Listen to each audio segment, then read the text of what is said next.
Peace Report. I'm Amy Goodman. We begin today with El Salvador, where for the second time in a week, a prominent anti-gold mining activist has been assassinated. On Saturday, 32-year-old Dora Alicia Recino Sorto was shot dead near her home. She was 8 months pregnant, carrying her 2-year-old son. Sorto and her husband were both active members of the Cabañas Environment Committee, which has campaigned against the reopening of a gold mine owned by the Vancouver-based Pacific Rim Mining Company. Last week, Ramiro Rivera Gomez, the vice president of the Cabañas Environment Committee, was shot dead by heavily armed men despite having been under 24-hour police protection. Another anti-gold mining activist, Marcelo Rivera, from a nearby town, was kidnapped and murdered in June. For more on the situation in El Salvador, I'm joined in Boston by Alexis Stumbelas. She's the executive director of CISPACE, the Committee in Solidarity with the People of El Salvador. Alexis, welcome to Democracy Now! What's happening?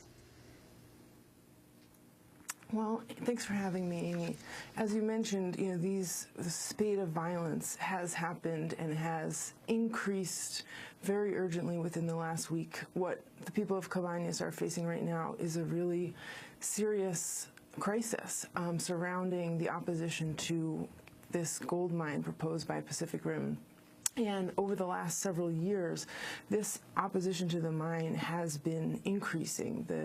Ramiro Rivera, who you mentioned, was killed last week, and the husband of Alicia Sorto, who was killed just this past weekend, were both very outspoken leaders against a new mining project proposed in Nueva Trinidad, where they lived. And what's really remarkable about the case in El Salvador right now is how effective the mining resistance has been over the last 4 to 5 years. And through community education, through mobilization, through street blockades, the movement really has effectively stopped Pacific Rim from being able to start any mining projects in El Salvador. And this is really a tremendous victory. But as we've seen, historically in El Salvador and many other places in the world, that when the resistance movement becomes so effective, that's when this kind of targeted violence happens. And so what it appears to be right now is a very systematic attempt to eliminate the leadership of a very effective community resistance movement.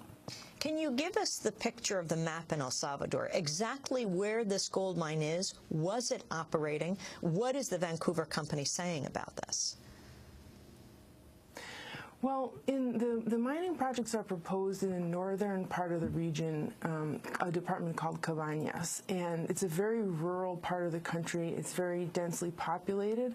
Most of the people who live there are agrarian farmers, cattle ranchers, and their biggest concerns really have been environmental.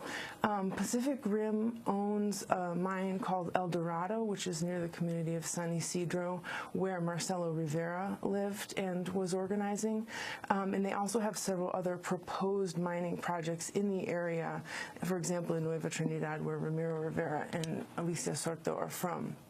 So the mines have not been in operation at any point because the communities have been so effective in their resistance, and the government of El Salvador has denied the permits to actually start extracting gold. A few years ago, the Pacific Rim was doing exploratory drilling in El Dorado, and the community's experience of that, seeing their rivers dry up and seeing their crops and cattle die, was part of the initial motivation to start organizing. And since then, through the kinds of street protests and sort of physical confrontations with the companies that people like Ramiro Rivera have been leading, Pacific Rim really had to walk away from the project, and they basically ceased operations there in 2008. Pacific Rim hasn't said anything yet about these 2 recent assassinations this week, but it's pretty clear that the continued presence of the company there, despite widespread community opposition and despite their permits having been denied years ago, that the company's continued presence and continuing to push for this mine is really creating a climate of violence there. Can you explain how the Pacific Rim, the mining company from Vancouver, ties into CAFTA, the Central American Free Trade Association? Yeah. this is really one of the key issues, because Pacific Rim applied for mining permits and they were denied on the basis of their environmental impact study that didn't pass muster in El Salvador, and that was in 2005, 2006.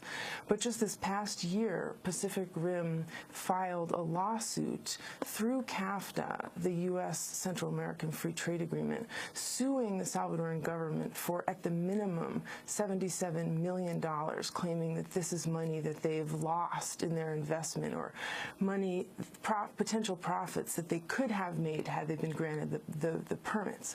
And they are going through CAFTA, which is the U.S. Central American Free Trade Agreement. And the only way that they're able to do this, because Pacific Rim is located in Vancouver, is that they acquired a subsidiary in Nevada in 2007. And through that U.S. subsidiary, they are taking advantage of the very generous and expansive corporate rights that are built into CAFTA.